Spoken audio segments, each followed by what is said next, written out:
La plupart des systèmes d'un réseau d'entreprise utilisent un type d'authentification pour accepter ou refuser l'accès des utilisateurs. Lorsque les utilisateurs accèdent à un système, on leur demande généralement un nom d'utilisateur et un mot de passe. Un nom d'utilisateur est assez facile à deviner par rapport à son nom. C'est pourquoi il faut bien faire attention à ne pas utiliser un mot de passe par défaut ou bien une chaîne de texte facile à deviner. Sinon, ce serait très simple pour une personne malveillante d'accéder au système de l'utilisateur. L'idéal est de se placer à la place de la personne mal intentionnée pour voir si le mot de passe que l'on choisit est facile à deviner. Par exemple, il faut fortement éviter ces types de passwords comme mot de passe ou bien mot de passe 123 ou encore 123456. Et bien sûr, évitez aussi le couple utilisateur mot de passe en admin-admin. Un hacker peut soit tenter de trouver le mot de passe manuellement, c'est-à-dire en les essayant un par un, ou bien à l'aide d'un logiciel qui va utiliser un dictionnaire de mots de passe les plus courants pour tenter de deviner celui de l'utilisateur. Ce type de méthode risque tout de même de prendre un certain temps et peut même être consommatrice en ressources informatiques. Pour atténuer le risque des attaques par mot de passe, une entreprise doit implémenter des stratégies sur l'ensemble de ses utilisateurs. Par exemple, elle pourrait imposer de longs mots de passe composés d'une combinaison de caractères majuscules et minuscules, ainsi que des chiffres et même de certains caractères spéciaux. L'objectif est de rendre le mot de passe très complexe pour qu'il soit difficile à trouver par une attaque de mot de passe.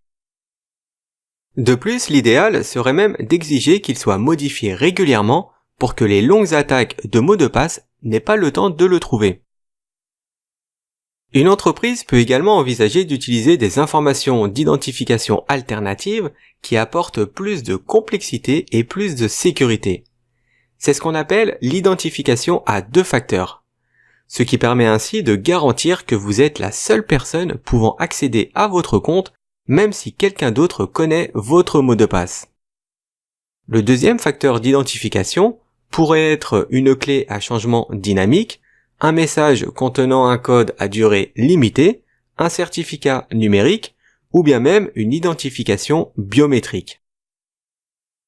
Ce qui pousse le système encore plus loin en demandant comme facteur quelque chose que vous êtes.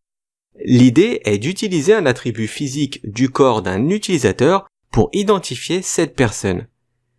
Les attributs physiques sont généralement uniques à la structure corporelle de chaque individu et ne peuvent donc pas être facilement volés ou dupliqués. Par exemple, l'empreinte digitale d'un utilisateur peut être analysée et utilisée comme facteur d'authentification.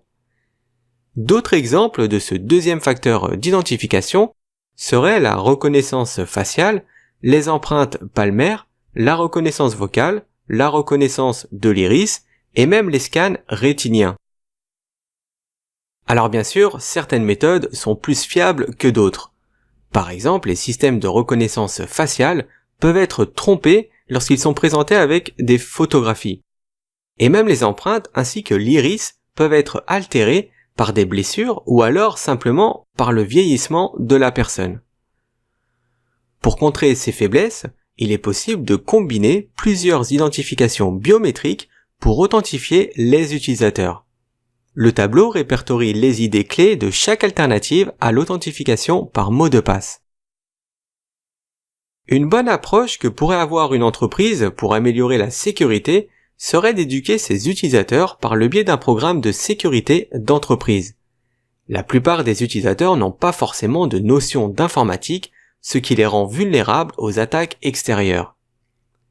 Par exemple, si les utilisateurs de l'entreprise reçoivent un email contenant une menace dissimulée, eh bien ils pourraient être tentés de suivre un lien de mail pointant vers un site malveillant. Ce qui aurait comme effet d'infecter l'ordinateur de l'utilisateur en ouvrant une porte, c'est-à-dire un accès, qui introduirait un logiciel malveillant ou un vers. C'est pourquoi il est important de sensibiliser ses utilisateurs à l'informatique afin d'en améliorer la sécurité. Pour une sécurité efficace, ce programme d'accompagnement devra porter sur plusieurs éléments de base. Il faut commencer par sensibiliser les utilisateurs. c'est-à-dire qu'ils doivent être informés sur la nécessité de protéger les données de l'entreprise, ainsi même que de leurs propres informations personnelles. Il faut aussi les informer des différentes menaces qui existent et de leur mettre à disposition une procédure pour signaler les incidents de sécurité. Dans le programme, il faut aussi inclure une formation des utilisateurs où ils seront tenus d'y participer régulièrement dans le but de se familiariser avec toutes les politiques de sécurité de l'entreprise. Et pour finir, il faut équiper l'entreprise d'un contrôle d'accès physique. C'est-à-dire que toutes les pièces contenant des armoires réseau ou les endroits où sont stockées les données de l'entreprise doivent rester verrouillées en toute sécurité. L'idéal est même d'avoir un accès par badge aux locaux sensibles, ce qui représente une solution évolutive et permet de garder une trace avec un horodatage des différentes personnes qui ont eu accès. De plus, avec ce genre de système, il est très facile pour les admins réseau de contrôler les accès et de les supprimer rapidement, par exemple quand un employé quitte l'entreprise.